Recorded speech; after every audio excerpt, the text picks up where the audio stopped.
Assalamu alaikum, and welcome back once again to the world as we see it.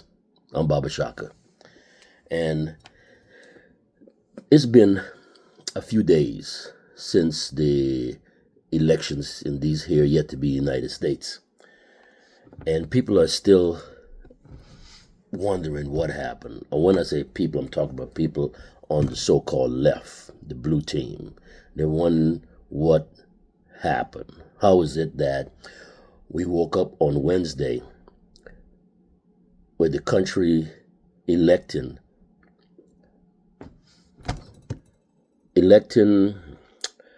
a convicted felon, multiple convictions, as head of these here yet to be United States? What happened? And like the Democrats always do, instead of being introspective, instead of self-analysis, they point fingers. They did this back in 2016 when Hillary Clinton got her behind handed to her by the same Donald Trump. And that was before he was a convicted felon. Back then, they blamed everybody except themselves. They blamed young people. They said young people didn't come out to support Clinton the way they did Obama. I wonder why. They blame black people. Black people didn't support Clinton the way they did Obama. I wonder why. They blamed Latinos. They didn't support Clinton the way they did Obama. They didn't stop to think that Trump, no matter what you think about him or his politics, he had a movement. I mean, when he showed up, people showed up in great numbers. He had a movement. He had grassroots support. Whether you agree with why they supported him or not, he had it. And what Clinton did not have was grassroots support. But there was another guy who had great grassroots support. Bernie Sanders, remember that? He had huge rallies, just like Trump. But instead of choosing Bernie to go against Trump, fire against fire, they decided to choose Clinton, the ice queen. A woman with so much baggage that she needed 4 or 5 porters to carry these baggage. And then, when they lost, they said, whoa, it can't be our strategy. It can't be Hillary Clinton. It's got to be that these people just don't want to elect a woman. Why didn't the black people come out in the numbers they did for Obama? Why didn't the young people come out in the numbers they did for Obama? Something is wrong with these groups. See what they did there? They blamed the voters instead of blaming themselves for not having a message to reach the voters, because they felt in 2016 that they were entitled to certain people's votes. Well, here we are, 2024, same thing happened. Why didn't Kamala get elected? Oh, I know why. Because she was a woman. Oh, and even further than that, she was a black woman. And who did they blame? I've been blamed black men. Black men didn't vote for her. Some black men voted for Trump. I see them blame Latinos. The Latinos, especially Latino men, they voted for Trump. And they didn't vote for Kamala. I even saw one guy come out and blame Native Americans. He's the one to know why Native Americans voted more for Trump than for Kamala. It's because she was a black woman. Young voters, they got blamed too. And they're still getting blamed because they didn't vote for Kamala. And then, of course, the Muslims. Those pesky Muslims just did not vote for Kamala? Well, let's see. The main reason is she's a woman. She's a black woman. And that's why people didn't vote for her. No, if the Democratic Party and the Democratic strategists and the Democratic supporters want to believe that, you go ahead and believe it. And you run with that in 4 years, you're going to get the same results. Because you do not rely on introspection. You only care about blaming somebody else. So let me tell you what I think. Okay? Here was their message for the most part. Trump is terrible. That's message number 1. Message number 2, Trump is terrible. Message number 3, Trump is terrible. Yeah, we know Trump is terrible. We knew that a long time. We knew that. Why are you telling us something that we already know? Why aren't you telling us what you're about? Tell us what you're going to do. Okay? Instead, no, Trump is terrible. The problem is with the Democrats is that both in 2016 and in 2024, they put up weak candidates. Candidates that had no grassroots support. Harris did not have grassroots support. Remember, the last election that she won was when she became senator from California. When she ran as a candidate for president, she got very few votes, very little support. Okay? Remember that. Go back and check. Very little support. But she did not become vice president because of how brilliant she was and, what a great politician she was. No. She became vice president because Sleepy Joe made a promise. I'm not even sure if at the time he made the promise if it was genuine, but he said he would pick a black woman as his running mate, and black women put the pressure on him and kept his feet to the fire, so he had to pick a black woman, and he picked Kamala.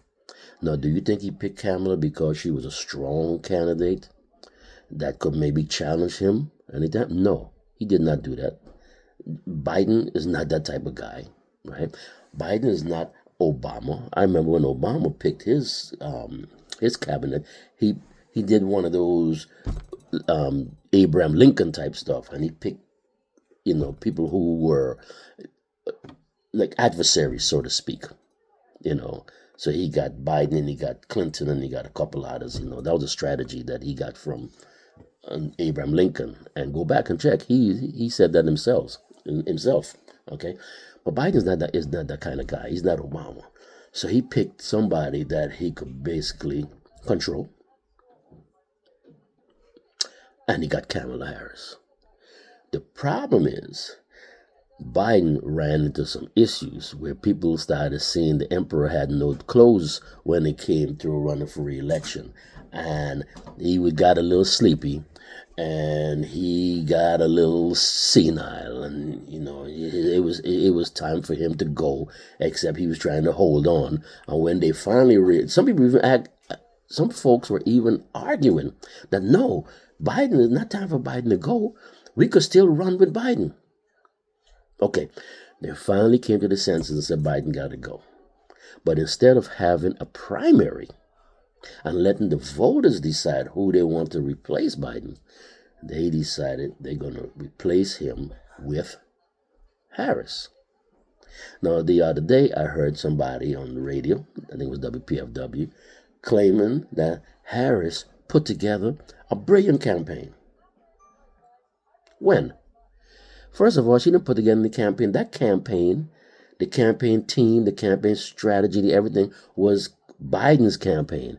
All they did was copy and paste. So she didn't put together anything. The campaign that they ran was the campaign they were going to run with Biden, except that they just put her face in there instead of Biden's face. And at first it worked. It got some numbers, it got some people excited. But then people started seeing the real deal. Okay? Now, no grassroots supports, right? She possibly could have won had she put some distance between herself and Biden. Had she put some this and let people know that, guess what, I'm going to be a different president. I'm going to do my own thing. But instead, no, she decided that she's going to be Biden 2.0. Now, I remember a few weeks ago going to my school, my alma mater's homecoming, Lincoln University, up in Pennsylvania then. And I was having a conversation with a friend of mine. We go back to freshman year, back in 1978. And he was trying to convince me that, no, Harris is going to be our own person. She's going to be our own president. I'm like, okay, this is what you're saying. But when I listen to her, she's telling me she's going to be Biden point two. You're telling me that she's going to be different. But when she was on The View and she was asked point blank, is there anything about Biden's policy that you would change? She didn't say I was going to be different. Go back and look at that show. She clearly said, nope, I can't think of one thing I would change. I cannot think of one thing I would change. That's her words.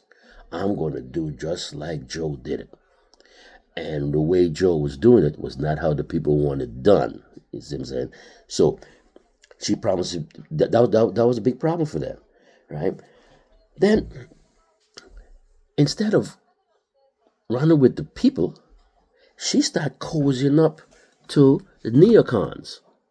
Yet, I think they realized that there were some people who traditionally voted Democrats that were displeased. They were unhappy with where things were going. But instead of trying to get those people back, they decided to go out and get new people. And they showed up with Liz Cheney and her father, Dick Cheney. Now, those of us who remember Dick Cheney and his daughter Liz Cheney were like, wait a minute.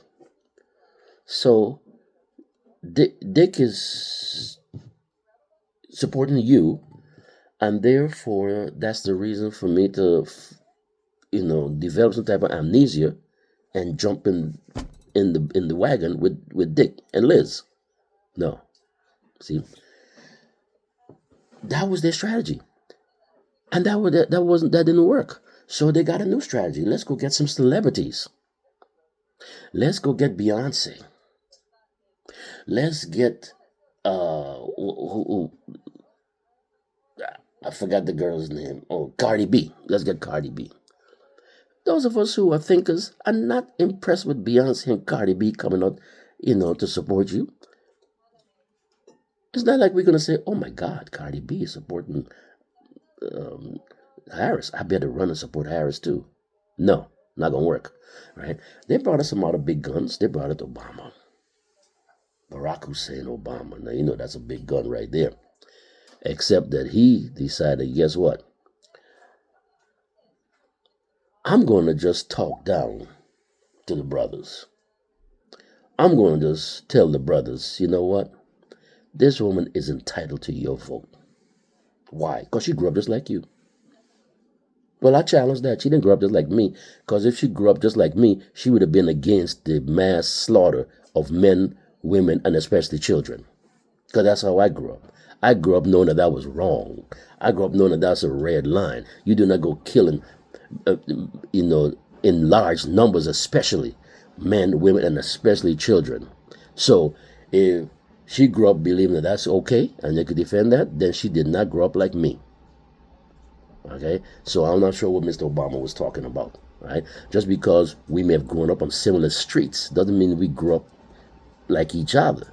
Because what was going on in the house that I grew up, the messages that I got, apparently were not the messages that she got. So we didn't grow up just alike. Forget about that, okay? But I think that speech, that talk by Obama, alienate a lot of black men.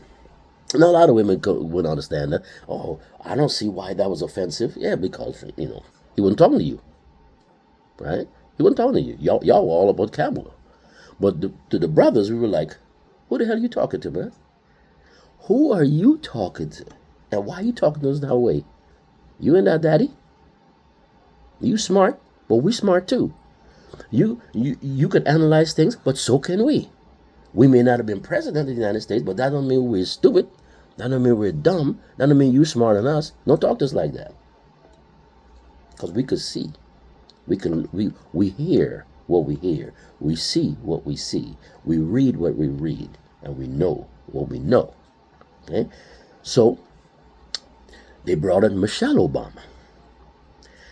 And of all the places that they sent her, they didn't send it to Maryland. They didn't send it to New Jersey. They sent it to Michigan, Kalamazoo, which she very cutely called it Kamalazoo. Right? Michigan is the state with the largest Muslim population. And not just Muslim population, but people from Palestine. A lot of them live there. People from Lebanon. A lot of them live there. And she gave a very good speech. Good for some people. And she talked about the women's issues, abortion and women's right to their bodies and all of these sort of things. She talked about that.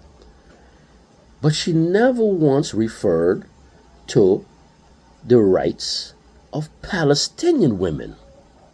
See, apparently the Palestinians don't have women. They don't produce women. Or maybe Palestinian women are different and they don't deserve protections. They don't deserve the right to life. And they don't deserve the right to happiness, right? Some women do and some women don't. She never once mentioned them. In a state where millions of their family members and friends live. People who are going to vote. People who are listening saying, hey, are you going to mention us? Oh, she didn't mention us. And because she didn't mention us, we're going to go out there and support her candidate. No, didn't work. That was a faux pas. That was a flaw, right? Now, Michelle Obama is supposed to be a very smart woman, and she is. I believe she's a very smart woman.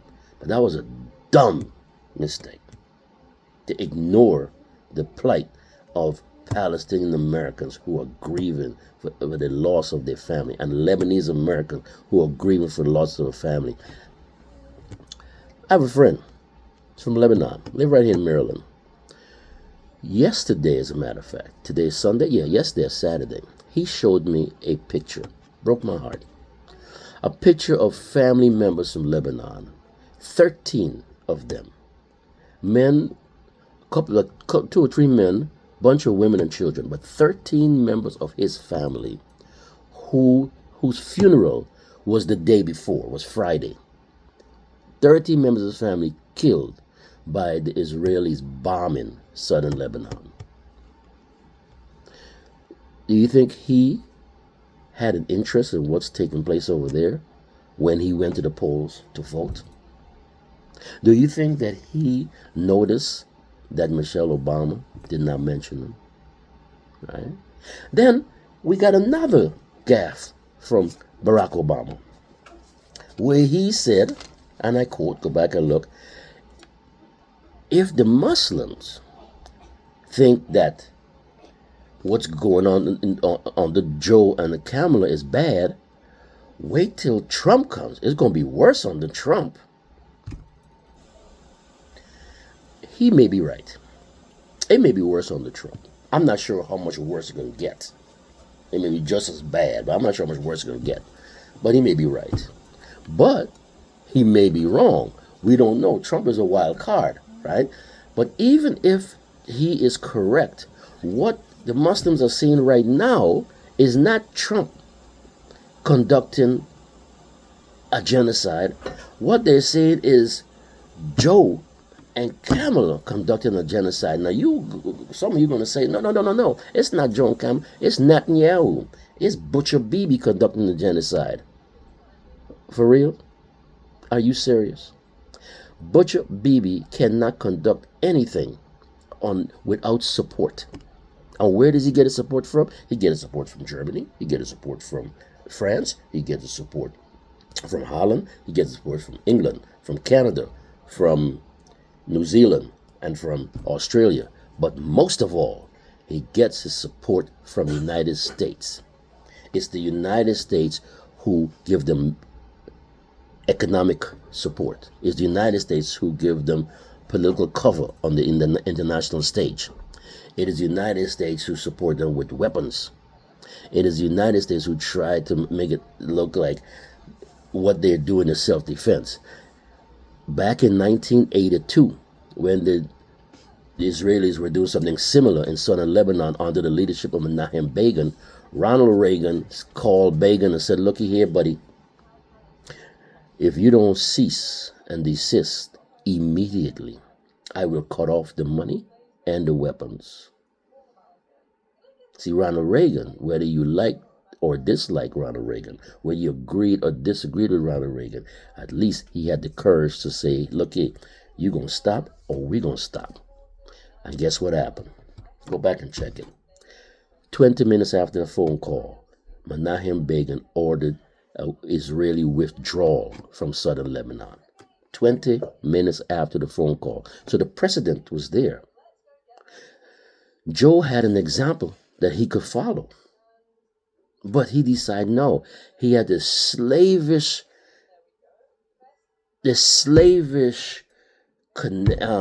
need to support Israel no matter what they did. Even when Israel embarrassed him, he say something, oh, we're gonna do this, or we agree on this, we agree on a ceasefire, blah, blah, blah, blah. We even said that when the Israelis forced many of the Palestinians into Rafah, Joe Biden said, Rafah is a red line. The Israelis should not invade Rafah. Rafah is a red line. Now, when I hear that, I'm thinking, you're making a stand. So if the Israelis invade Rafah, oh, they're in trouble because Joe is going to get them because Joe said it's a red line. Guess what happened? The Israelis invaded Rafah. Joe forgot that he said a red line and continue supporting them. Kamala had a chance to separate herself from Joe on this issue, but she decided no, she is going to be Biden 2.0. All right? And now they're looking for 15 million votes. 15 million votes that Biden got in Michigan that Kamala didn't get. What happened to those votes? The Muslims didn't come under support. Now, if you go back in the past couple of weeks and you look at listen to some of the speeches being made by members of the Biden administration, you would notice something. It's either one of two possibilities. Either they all had the same script writer, or it was just a coincidence in the choice of words. Biden himself, at least on two occasions that I've listened to, when he talked about what's going on in Palestine, the bombing and the killing, and what's going on in Lebanon, I remember him saying that his support for Israel, or our support, meaning American support for Israel, is ironclad. That phrase was used. It's ironclad. It's unbreakable. It's unshakable. It's ironclad. He said this while at the podium at the White House, and he said it again out in the campaign trail, out in the street. Somebody put a microphone in his face. He used that term. Our support for Israel is ironclad. Matt Miller, you guys know Matt Miller, right? Comes on TV every day and lies. He used the same term. Our support for Israel is ironclad. Ironclad. Admiral Kirby, same phrase. Our support for Israel is ironclad. Right? No matter what they do, our support is unwavering and ironclad. Lloyd Austin, the brother over in the Pentagon, our support for Israel is ironclad. Well, if your support for Israel is ironclad, regardless of what they do, and they're killing, not just killing, but wholesale slaughter and murder of men, women, and children in occupied Palestine. They're over in Gaza, claiming at first that they were going after Hamas. But then we see them doing all kinds of viciousness in the West Bank. Hamas is not in the West Bank. So if you're going after Hamas, what are you doing in the West Bank? Now we see them taking the fight They're taking the carnage over to southern Lebanon. We see them attacking Iranian embassies in Syria. We all know that an embassy is part of that country. An American embassy in Guyana is American territory. Once you step into those embassy doors, you're in America, literally. You know, if the American embassy in China, once you step through those doors, you're in America, literally. Okay, so when you attack someone's embassy, that's a direct attack on that nation. They attacked the Iranian embassy. And when the Iranians talked about retaliating for a direct attack on their sovereignty, what does the Biden administration say? No, you can't do that. You shouldn't do that. Because our support for Israel is ironclad. Also, I noticed that many of you y'all thought it was cute during one of Kamala's speeches when a protester, someone protesting the genocide, spoke up, and she said, "I'm speaking." Some of y'all thought that was cute. Black girl magic and all that sort of thing, right? Yeah, well, last Tuesday, the voters spoke. You don't think it's so cute now, do you? The voters said, "I'm speaking," or "we're speaking." I know everybody's wondering what the hell happened. What were some of her policies? Kamala gave us no policies. She gave us a bunch of kumbaya moments. Promising, like you said, she promised us some kumbaya moments. Oh, $25,000 for people, help people buy a home. But she didn't tell us where the money's going to come from. Less than 2 weeks ago, her administration, the Biden administration, as I say, which she's part of, just sent I don't know how many billions of dollars to Israel, billions of dollars more. They sent the same amount to Ukraine and a less amount to Taiwan. Now, all that money going to these 3 different places, where's the money going to come from for you and I to get $25,000 to buy a home? She never said. Maybe she has a way of doing it, but she never said it. So people are listening for policy. We're not listening to hear her giggle at foolishness. We're not listening for kumbaya moments. Those of us who are thinkers, we're not impressed with you telling a protester, "I'm speaking." Because we know when it's time to go into that booth and vote, the protester is going to be speaking. And they spoke. And now people sitting around wondering what happened. I'll tell you what happened. Kamala happened. The Democratic Party happened. Trump became president in 2016 because of the Democrats. Because the Democratic Party had abandoned the people. They created an atmosphere where people were angry and they felt abandoned. And so they turned to somebody else who they thought was listening to them. And instead of learning from their mistakes, they decided to repeat the same thing in 2024. Right? They abandoned the people. They acted as though people are just going to say, "Guess what? The Democrats are entitled to my votes and I'm going to give it to them."